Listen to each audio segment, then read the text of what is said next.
నమస్తే. ఈ రోజు మనతో పాటు ఖమ్మం జిల్లా కాంగ్రెస్ పార్టీ మహిళా అధ్యక్షురాలు దొప్పల సౌజన్య గారు మనతో ఉన్నారు. వారిని అడిగి రాజకీయ రంగ ప్రవేశం ఏ విధంగా జరిగింది, వాళ్ళకి డిస్ట్రిక్ట్ ప్రెసిడెంట్ పదవి ఎలా వచ్చింది, రాజకీయంగా ప్రజెంట్ ఉన్న అధికార పార్టీలో కొనసాగుతా ఉన్నారు, అధికార పార్టీలో ఎలా ఉందనే విషయాలను తెలుసుకునే ప్రయత్నం చేద్దాం. నమస్తే మేడం. నమస్తే. అయితే మీరు ఒక మహిళగా ఉన్నారు, అసలు నీకు రాజకీయాలు అవసరమా అని చెప్పి మిమ్మల్ని ఎవరైనా అడిగిన సందర్భం ఉందా? చాలా ఉన్నాయి అలాంటివి. ఎందుకు తిరుగుతున్నావు, నీకు అసలు రాజకీయాలు ఎందుకు, ఆడపిల్లలాగా ఉండాలి.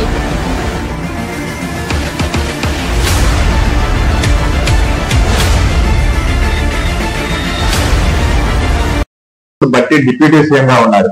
అయితే మీరు డిప్యూటీ సీఎం కి ఇచ్చినటువంటి ప్రిఫరెన్స్ ఇక్కడ ఖమ్మం జిల్లాలో ఉన్నటువంటి 3 మంత్రులకి ఇస్తున్నట్టుగా లేదు అంటున్నారు. దీనిపై మీరేమంటారు? నేను బట్టి విక్రమార్క గారి అనుచరురాలు అయినప్పటికీ నేను కాంగ్రెస్ మనిషిని.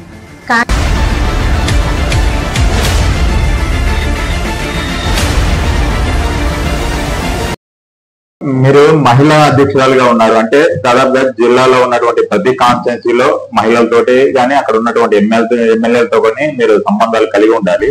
అయితే సత్తుపల్లి ఎమ్మెల్యే ఒక మహిళగా ఉన్నారు, ఆమెతోటి మీరు ఏ ప్రోగ్రామ్ లో కూడా కనిపించినట్టుగా లేదు. దానిపై మీరు ఏం చెప్తారు? అంటే రాగమయ్య గారితో నిజంగా వాస్తవానికి కనిపించకపోవటానికి కారణాలంటూ ప్రత్యేకించి ఏమి లేవు, కానీ నేను రాగమయ్య అక్క రెగ్యులర్ గా మాట్లాడుకోవటం జరుగుతుంది. ఫోన్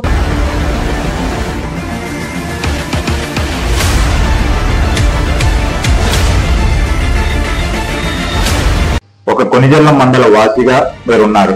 అయితే మీ స్థానిక ఎమ్మెల్యే రామదాస్ నాయక్ గారితో మీరు ఏ ప్రోగ్రామ్ లో కనిపించినట్టుగా లేదు అంటున్నారు. దానిపై మీరేమంటారు? అలా ఏం లేదు.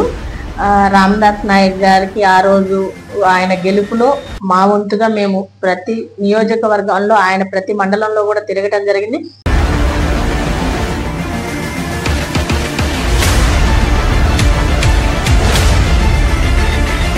డిప్యూటీ సీఎం అనుచరులుగా ఉండటం వలన, లేకపోతే మీరు సీనియర్ లీడర్ అవటం వలన ఎవరిని లెక్క చేయరు అంటే ఎవరిని లెక్క చేయరు అనే పదం కూడా కొంత వినిపించింది. దానిపై మీరేమంటారు?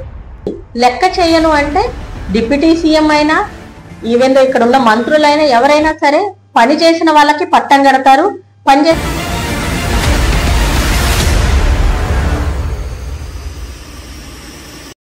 అంటే మీరు గతంలో పార్టీ అధికారంలో లేనప్పుడు చాలా అంటే మహిళల మీద ఎక్కడ దాడులు జరిగినా సరే మీ వంతు కృషి పార్టీ అభివృద్ధి కోసం లేదంటే పార్టీ ఉనికి కోసం మీ వంతు మీరు తపనైతే పడ్డారు. ఈ నేపథ్యంలో ఇప్పుడు అధికారంలోకి వచ్చిన తర్వాత ఎలా ఉంది మేడం? అప్పుడు పడ్డ కష్టానికి ఇప్పుడు మీకు ఏమైనా స్పెషల్ గుర్తింపు ఏమన్నా ఉందా, లేకపోతే రాబోయే రోజుల్లో మీకు ఏమన్నా ఇది కావాలి అది కావాలనే ప్రత్యేకమైన ఆశలు ఏమన్నా ఉన్నాయా? అంటే అధికారంలో రాకముందు కాంగ్రెస్ పార్టీ మాకొక్కటే ధ్యేయం, కాంగ్రెస్ పార్టీ అధికారంలోకి రావాలి, మాకేయో వస్తాయి మాకేయో కావాలని కూడా కాదు.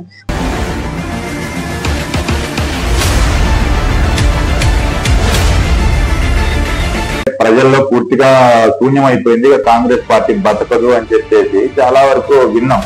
అయితే అసలు కాంగ్రెస్ పార్టీ మళ్ళీ అధికారంలోకి వస్తుందనే ఆలోచన గానీ ఆశ గానీ మీకు గతంలో అనిపించిందా?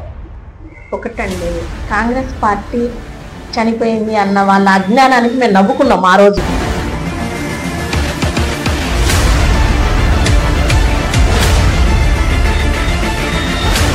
ఎప్పటి నుంచో అంటే అధికారంలో ఉన్నా లేకపోయినా సరే మీరు ప్రజల్లోనే నిత్యం కనిపిస్తా ఉన్నారు.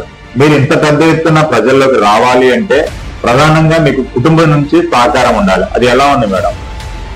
నా కుటుంబం నుంచి సహకారం, నా పిల్లలు చాలా చిన్న పిల్లలు, 4th క్లాస్ 5th క్లాస్ చదువుతున్నారు.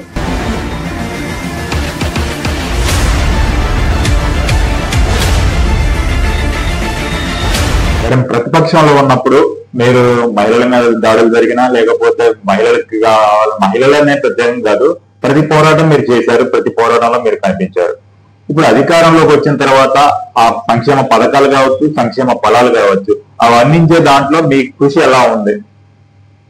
గవర్నమెంట్ నుంచి ఇవాళ ప్రభుత్వం నుంచి వచ్చే ప్రతి సంక్షేమ పథకాన్ని కూడా ప్రజలకు చేరువేయాలి.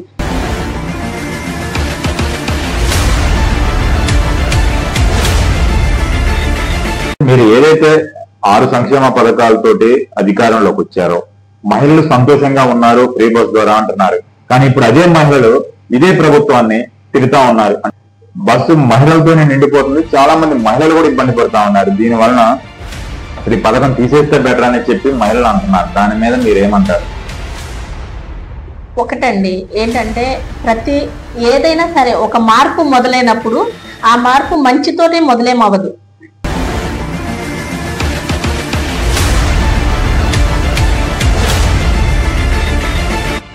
భవిష్యత్తులో ఇప్పటి వరకు మీరు జిల్లా అధ్యక్షురాలుగా కొనసాగుతా ఉన్నారు. భవిష్యత్తులో మీకు ఎలాంటి పదవి రావాలని కోరుకుంటున్నారు? ఇలా అలా అని ఏం లేదు. ఏది ఇచ్చినా సరే, ఏది ఇచ్చినా సరే దానికి నా వంతుగా నేను దానికి న్యాయం చేయాలనుకుంటున్నాను. అలా. Okay, thank you madam. మీరు ఇంతసేపు మాకు ఓపికగా సమాధానం చెప్పినందుకు. రైట్, మనం చూడొచ్చు, ఒక రాజకీయ కుటుంబం నేపథ్యం ఒక సామాన్య కార్యకర్తగా రాజకీయాల్లోకి ఎంట్రీ ఇచ్చి ఒక కార్యకర్త నుంచి ఒక మహిళా జిల్లా అధ్యక్షురాలిగా తన ప్రయాణాన్ని కొనసాగిస్తూ రాబోయే రోజుల్లో ఇంకా మరింత ఉన్నతికి వెళ్లాలని చెప్పి కోరుకుంటూ 99 ప్రేక్షకులకు మరొకసారి నూతన సంవత్సరం మరియు సంక్రాంతి శుభాకాంక్షలు.